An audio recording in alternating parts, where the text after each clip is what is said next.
We now come to Module 4, which is shoot firearms competently. Now, in terms of competent handling or shooting of the firearm, we need to look at the 7 fundamentals. And the first one we start with is posture. Now, with firearms, we have 2 basic standing postures that we use. We have what we call the isosceles stance, as in triangle, 2 equal sides with the legs, 2 equal sides with the arms, and from there the gun is brought up to eye level. The weaver position is where we angle slightly 45 degrees onto target. Generally the one arm is bent and the other arm is straight. So that's called the weaver stance, and then the isosceles stance is as in triangle with 2 equal sides. We don't mind how you stand. Again, we revert back to our principle. The principle of posture is balance. So if you consider, I'm standing here now, we say we're standing, but in essence we're actually balancing. The only thing that can stand on its own is something on 3 legs or something on 4 legs. Anything that's on 2 legs that's upright is balancing. So with handguns, either the isosceles or the weaver position, with the knees slightly unlocked, gives you better balance. So that's why we prefer these postures. For a shotgun or for a rifle, we prefer the boxer stance. So 1 foot slightly forward, almost 45 degrees onto your target. The left leg bent, the right leg preferably straight, so that we're standing like a boxer stands. And there you've got a very firm posture from which you can fire from, or a very firm base at which you can fire from. If after each time you fired, you take in a step back, then obviously we're not applying the principle of balance. So we don't mind whatever posture you adopt, provided you're balanced.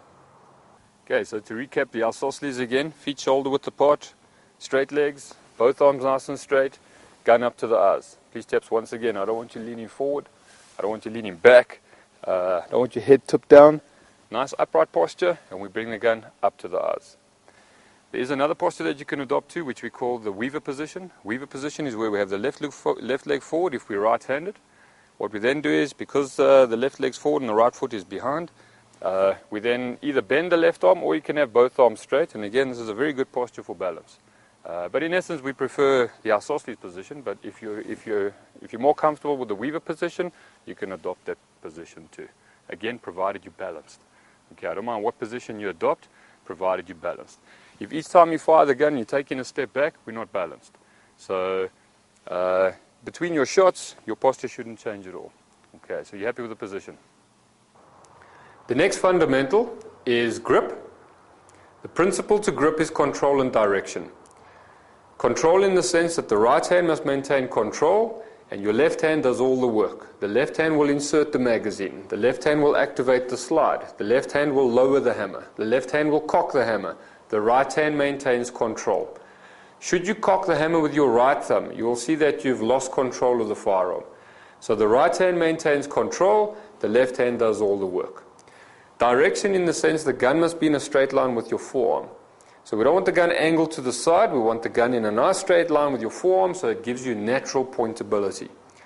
And again, whenever we're loading or unloading the firearm, we're asking you to identify a safe direction and keep the muzzle pointed in that direction. So if your grip is correct, you'll have natural direction at whatever you're looking at or at whatever you're pointing at. So the grip, again, the principle to the grip is control and direction. Another important aspect in terms of the grip is to have what we call sympathetic grip, which means if you're holding the gun with the right hand, the supporting hand must hold as tight as your right hand is holding. So there's equal pressure. You don't want to hold tight with the right and loose with the left.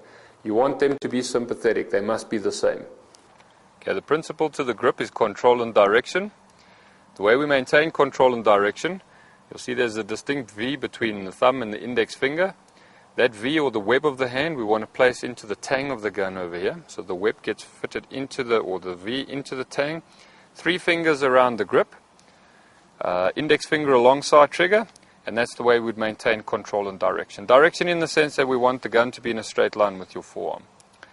The left hand, the principle to the left hand is to add additional support to the firearm. So we want the 4 fingers together, placed over the right hand, and the thumbs together. Be aware that if you place a thumb across the back, which is very common with beginners generally hold the firearms like this. If the thumb is at the back, the slide will come back and connect the thumb. So thumbs together, whichever way, it's up to you, as long as the thumbs are together so that the slide has free access to move backwards and forwards. On a scale of 0 to 10, your grip should be around about 5 to 6 out of 10. We don't want you to hold the gun 10 out of 10 because you'll see the gun will start tremoring. And obviously we don't want you to hold the gun too loose, because if you're holding the gun too loose, it'll prevent the slide from coming back and you'll experience stoppages. So on a scale of 0 to 10, we want around about a 5 or a 6 out of 10 pressure of grip onto the gun itself. The next fundamental is sight alignment. Now, sight alignment is aligning the front sight in relation to the rear sight. The principle of aiming is to point your muzzle. And all the sights are telling you is where your muzzle's pointing. So when we line the sights up, we want to look through the rear sight. The top of the front sight must be horizontal to the top of the rear sight with equal light on either side. If the front sight was pointing up, that would mean that your muzzle's pointing up. So again, your sight will tell you where your muzzle is pointing. So if you have the top of the front sight horizontal to the top of the rear sight with equal light on either end, your muzzle will be pointing wherever those sights are pointing. So the principle to aiming is to point your muzzle. In order to get correct sight alignment, we need to align the front sight being the pillar or post in the front, and the rear sight being the block with the groove in it. It's almost like a window. You need to look through the window and then pick up the front sight. The top of the front sight must be horizontal to the top of the rear sight with equal amounts of light on either end. Once the front sight and the rear sight are lined up, we then need to place these aligned sights onto a target. Placing the aligned sights onto the target will be sight picture, which we'll demonstrate now. So just to recap again, we first establish line of sight onto target because we're bringing the gun up to the eyes. Once the sights are up to the eyes, we then line the sights, front of the rear sight, level with the top of the front sight, level with the top of the rear sight, equal amounts of light on either side. We then focus on the front sight, and once the sights are lined up, we start slowly squeezing the trigger. Now the problem is, as we see it here, this is a clinical situation, but generally nobody holds a gun dead steady. So when the gun starts shaking, don't worry about the shake. Even if no one holds the gun dead steady, so if the gun shakes, don't be concerned about that, as long as you can see that your muzzle is still somewhere on the bullseye. So even if the gun's shaking around, keep it more or less on the bullseye and slowly start squeezing the trigger. And at some point when the gun does fire, the shot will be there. So people generally just look at the front sight, as we've seen it now, and they're not looking through the rear sight. Now, if the sights are as they are now, with the front sight higher, obviously the shot will go up. So again, you need to look through the rear sight, and the top of the front sight level with the top of the rear sight. As you'll see now, the front sight is still higher, and it's way left, which means the shot will go left too. So this is another incorrect way of looking at the sights. You must have the front sight level with the top of the rear sight, and equal light on either end. Sight alignment on the shotgun varies a little to the handgun. You'll see that the top of the receiver, you've got a flat part on the receiver, and the front sight, you've still got a front post. There's the front post there, and what you need to do is look over the top of the receiver. Again, focus on the front post, and the front post just sits on top of the receiver, and that's how you would align your sights for a shotgun. Sight picture, you can see the top of the receiver of the shotgun. You then go through to the front post, focus on the front post just above the top of the receiver, lined up onto your target. Make sure that the front post is clear, and once the sights are on, you're ready to fire. On the assault rifle, you'll have a peep sight, and as you can see, the rear sight has a little hole in the middle, and your front sight will be a slight pin. What you need to do is look through the rear sight, through the peep sight, and put the pin in the middle.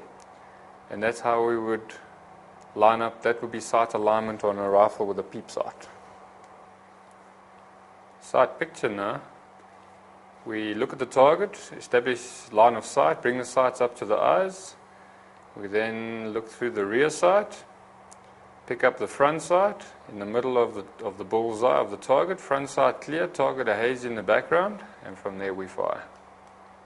So to recap again, sight alignment is aligning the front sight in relation to the rear sight. Sight picture is placing these aligned sights onto your target. So we need to look through the rear sight, get correct sight alignment, and from there we align those sights onto your target, and that is sight picture. The principle again is to point your muzzle. The next fundamental is trigger control. Now this to us is the most important in terms of accuracy. If you want to shoot a firearm straight, it doesn't matter whether it's a handgun, a shotgun, or a rifle. If you don't have the correct trigger control, you will not shoot the gun straight. So trigger control is vital.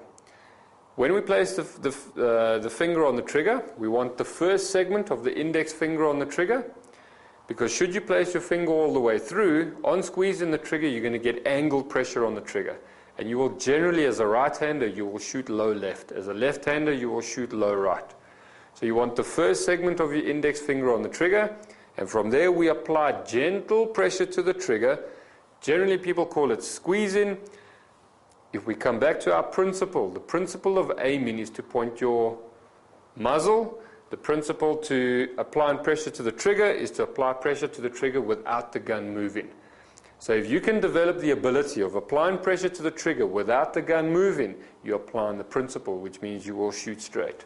But the minute you jerk that trigger or move the gun at the instant of firing, you will not shoot straight. Right, trigger control. Once you've now loaded the firearm and you're ready to fire, only then does the finger come onto the trigger. What we prefer is that the first segment of your index finger gets placed onto the trigger. What we don't want is the finger all the way through. And obviously we also don't want just the end of your finger on the trigger. We want the first or the middle of the first segment of the index finger on the trigger. And when we apply pressure to the trigger, we want you to take up the slack, and then it's a gradual increase of pressure, more pressure, more pressure, more pressure till the shot is fired. What we don't want is for you to put your finger on the trigger and then just pull the trigger straight through. As you can see, the firearm has moved. And the principle to applying pressure to the trigger is to apply pressure in such a way that the gun doesn't move. If your finger's too far through the trigger, you'll generally always shoot low left. If your finger is on the side of the trigger, we generally shoot left as well as a right-hander. So you want your first segment of your index finger on the trigger, and from there we apply pressure straight back into the firearm. So again, the principle to applying pressure is to apply pressure in such a way that the gun doesn't move. For the assessment, when we assess for obviously safe direction, we can see that the muzzle is in a safe direction. But for finger away from the trigger, if we see the finger like this, we can assume that the finger is pretty close to the trigger. Finger away from the trigger means that when we look through the trigger guard, we don't want to see a finger anywhere near there. And to us, that is finger away from trigger.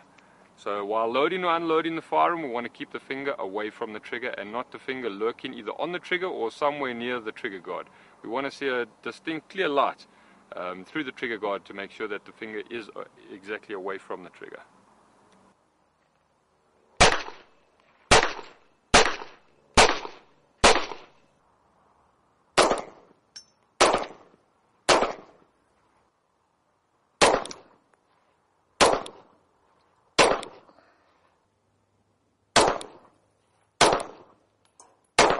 The next fundamental is breath or breathing, breath control. Now the principle of breathing, to be honest, it keeps us alive, but secondly, it's timing. When we do target shooting, we prefer to take a deep breath in. Once we get the sights on, deep breath in, halfway out, hold your breath, and with your breath held halfway out, you're about your most stable. And from there you get the sights on and gently apply pressure to the trigger. We say it's pacing, or the principle to breathing is timing. If you start going blue in the face and your eyes are popping out because you're taking too long to fire, then obviously that's the problem. You're taking too long to apply pressure to the trigger. So the breathing should regulate that timing. A nice deep breath in, halfway out, hold your breath and apply pressure to the trigger. The next fundamental is follow through. Now follow through is trying to have the same grip before, during and after. In fact, it's not just the grip. Everything should stay the same before, during and after the shot. Through experience, we generally find that when people aim, their grip is always nice and comfortable, they get the sights on, but the instant the shot is fired, they either tense up on the grip or they loosen the grip. Now there's no follow through. So the best way I can relate this is if you play golf. If you imagine with your club, should you bring the club back and you came through and stopped at the instant you hit the ball would go nowhere and you'd have no accuracy because there's been no follow-through. Now, follow-through is the natural, unprompted action. So once you've swung through the ball, you need to continue with the ball, with the swing of the club. Don't try and hit and stop it as you're hitting. Now, the firearm is the same. Don't aim, and as you fire the shot, tense up the grip or release the grip. And imagine in golf too. Imagine if I hit the ball, and as I hit the ball, let the club go. I do believe the club would go further than the ball. But we see the same thing with the shooting. The minute people fire the shot, as the shot's gone off, they release their grip. So there's three things happening. They get a nice, comfortable grip while they're aiming. As they start applying pressure to the trigger, the grip tenses up, and as the shot goes, they release the grip. There's no follow-through there. So the before, during, and after must be the same.